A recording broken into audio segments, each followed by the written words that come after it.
আইনজীবীরা, এলাকার ছাত্রছাত্রীরা, শিক্ষক মণ্ডলী, আসসালামু আলাইকুম। বন্ধুদের আমরা আদাব।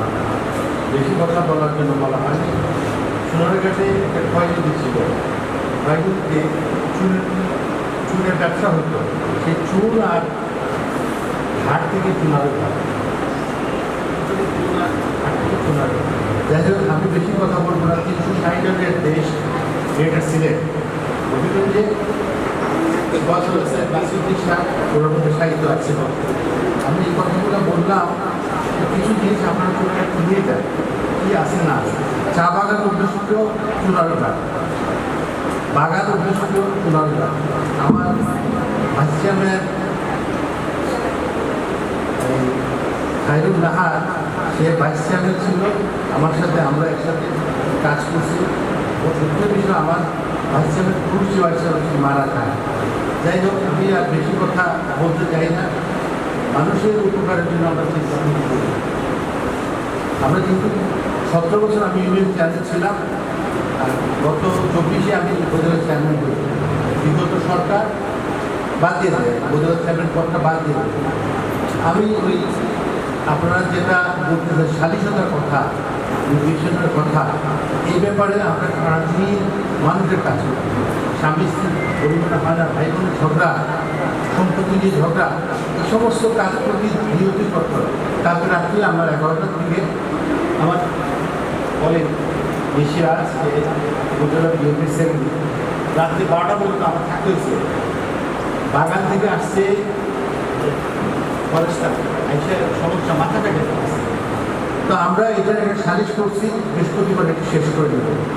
আমি কথাগুলো কেন বলছি, প্রতিদিন আমাদের কাজ করতে মানুষের জন্য। আর আমরা যেহেতু মানুষের জন্য কাজ করি, পাশাপাশি একটা কিডনি রোগী আমার আমার ছাত্র দলের ছেলেরা বলছে, আমি যাই তার বাড়িতে। যাওয়ার পর আমি কিন্তু প্রিপারেশন নিয়ে গেছি, 50,000 টাকা আমি জোগাড় করছি বাচ্চাটার জন্য। সে 3rd ইয়ার পড়তো। তো তার মা বললো, বাবা আমার ব্যক্তিগত বলতে পারবো, ওর একটা ছেলে মারা গেছে। তখন আমি সেই বক্তব্যটা ছাড়ি যে তানভীরে আমি আজকে 50,000 টাকা দিয়ে গেলাম এবং সমাজে সারা পৃথিবীর মানুষের কাছে আবদার রাখলাম। তার মা বললো, বাবা আমার বেতন দিতে পারে।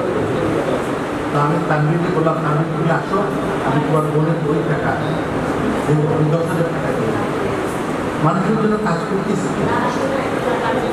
এখন আমার একটা সংস্থা আছে, হোসেন স্যার বললেন যে আপনারা আমি কাজ করে, আর যারা এনজিওর সাথে সম্পৃক্ত তারা কিন্তু ফান্ড আনে, খরচ করে, কাজও করে। আমার কোনো সম্পত্তি নাই।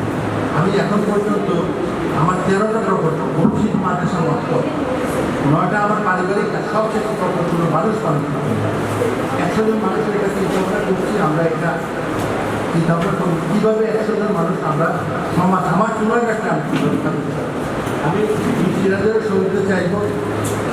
আমি আর বেশি কথা বলবো না। আপনাদের কাছে আমার একটা অনুরোধ থাকবে, আপনাদেরই একজন মহিলা অ্যাডভাইজার ছিলেন রেজওয়ান আহসান, সে যখন এখানে করতো তার আমি আমার চাচার পাশে থেকে লেখাপড়া করি। 17 বছর ইউনিয়ন চেয়ারম্যান ছিলাম, বঞ্চিত একটা টাকা দেশের জন্য করি। এবং আমার ঢাকা 2টা বাসা ছিল, 2টা বাসা বিক্রি করতে। তার জন্য মানুষের দেশের সম্পত্তি বিক্রি করে। তারপরে আফসোস তাই আমার একটা বিশ্বাস, আল্লাহ আমি ফজর নামাজ পড়ি, তাহাজ্জুদ পড়ি, আল্লাহকে ডাকি, দিন মালিক আল্লাহ। আমি সেই মা, আমি তখন 50-এ তখন চেয়ারম্যান ছিলাম। আমার মা মশাই টাঙাই দিতাম, আমার ফ্যানটা চালাই দিতাম, ডিম লাইট জ্বালাই দিতাম, সবাই করতাম। আমি সব ছাত্রছাত্রীদের তো আমার বাচ্চা বলতাম, এই যে আমার খাইরুল আমি মেয়ামতি, সবার কাছে একটা অনুরোধ, মা বাবা আসুন, মা বাবাদের ভালো বাসলে তোমাদের ভালো হবে। বুলিংয়ের কথা আসছে, স্টিচিংয়ের কথা আসছে, অনেক কিছু আছে। আমরা এত কিছু যাই না, তোমরা শেখার চেষ্টা করার চেষ্টা করো। মা বাবা আসুন, আর কোনো কথা নেই। আমি আর বেশি কথা বলি না। আপনারা যদি এই প্রোগ্রামটা এখানে আমার সুইটির জন্য করতেন, আমরা চাইবো 3 মাস করতে এখানে করেন, আমরা একটু শিখি, আমরা কিন্তু আপনাদের জানাই যে আমরা কী করতেছি। সবাইকে ধন্যবাদ। আসসালাম।